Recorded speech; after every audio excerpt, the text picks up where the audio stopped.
प्रधान प्रदेश कहे जाने वाले हरियाणा की राजनीति में महिलाओं का हमेशा से दबदबा रहा है। हरियाणा के गठन के बाद से जब 1967 में प्रदेश में पहली बार विधानसभा चुनाव हुए तो 8 महिला राजनीति के रण में उतरी और जनता ने 4 को विधानसभा तक पहुंचाया। यहां से शुरू होता है महिलाओं का हरियाणा में राजनीतिक सफर। हरियाणा के गठन के बाद के 58 साल के इतिहास को अगर हम देख ले तो अब तक 13 चुनाव हो चुके हैं और इन 13 चुनावों में 575 महिलाओं ने विधानसभा का दरवाजा खटखटाया है। इनमें 87 महिला नेताओं को जनता ने विधानसभा भेजा, जहां उन्होंने अपने क्षेत्र की आवाज को बुलंद किया। हरियाणा के विधानसभा चुनाव के इतिहास में शुरुआत से ही महिलाओं की अहम भागीदारी रही है और महिलाओं ने बढ़ चढ़कर हिस्सा लिया है। 1967 में हुए पहले विधानसभा चुनाव में ही 8 महिला सियासी रण में अपनी किस्मत आजमाने उतर गई और 4 ने जीत हासिल कर विधानसभा तक पहुंच गई। यहाँ से शुरू हुआ महिलाओं के राजनीतिक सशक्तिकरण का सफर।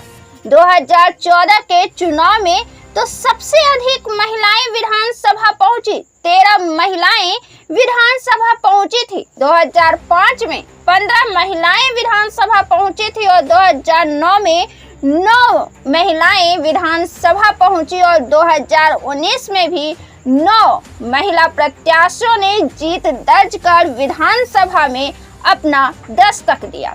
इनकी बदौलत ही आज महिलाएं राजनीति में आगे आ रही हैं। 24 साल में बदली सूरत, 3 से 5 गुना महिला उम्मीदवारों की संख्या हरियाणा में बढ़ी है। हरियाणा पुरुष प्रधान प्रदेश माना जाता है और यहाँ पुराने समय में महिलाएं घर के कामकाज तक ही सीमित रहती थी, लेकिन पिछले 24 सालों में हरियाणा में बड़ा बदलाव आया है।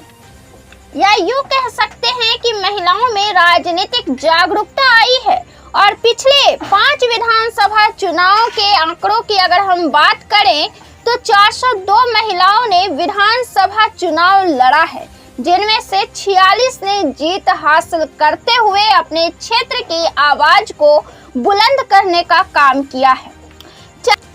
चंद्रावती हरियाणा विधानसभा की पहली महिला सदस्य थी और हरियाणा से पहली महिला संसद सदस्य भी वे थी।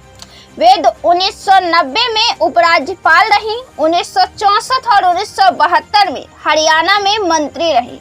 उन्होंने अपना पहला विधानसभा चुनाव 1954 में कांग्रेस उम्मीदवार के तौर पर बाढ़ा विधानसभा क्षेत्र से लड़ा था और जीत हासिल की थी।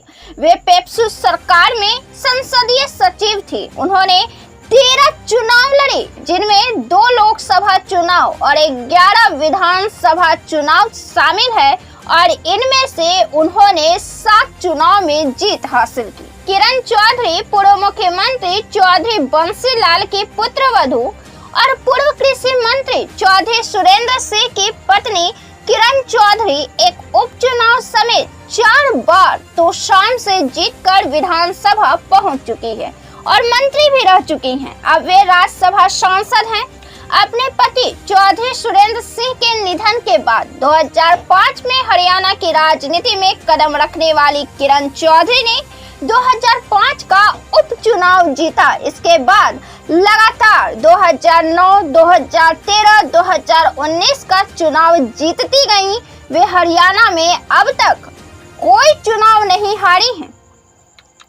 तीसरा नाम है गीता भुक्कल का। गीता भुक्कल 2005 में पहली बार क्लाइट विधानसभा क्षेत्र से विधायक बनी। समय 37 वर्षों में पहली बार कांग्रेस ने सीट पर जीत हासिल की। 2009 में नए परिसीमन के बाद झज्जर विधानसभा क्षेत्र में आई और यहाँ 2009, 2014, 2019 के चुनाव जीतकर झज्जर में जीत की हैट्रिक लगाने वाली पहली विधायक बनी।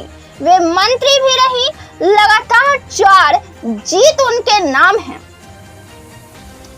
रेणुका बिश्नोई पूर्व मुख्यमंत्री चौधरी भजन लाल परिवार से पूर्व मुख्यमंत्री की पत्नी जसमा देवी 1987 में आदमपुर से विधायक रही, तो उनके पुत्र वधू वरिष्ठ भाजपा नेता कुलदीप बिश्नोई की पत्नी रेणुका बिश्नोई 2011 में आदमपुर उपचुनाव और 2014 में हांसी से विधायक चुनी गई। नैना चौटाला पूर्व उप प्रधानमंत्री देवीलाल परिवार से पूर्व मुख्यमंत्री ओम प्रकाश चौटाला की पुत्रवधू और जसपा सुप्रीमो डॉक्टर अजय सिंह चौटाला की पत्नी नैना चौटाला का भी राजनीति में अपना अहम स्थान है।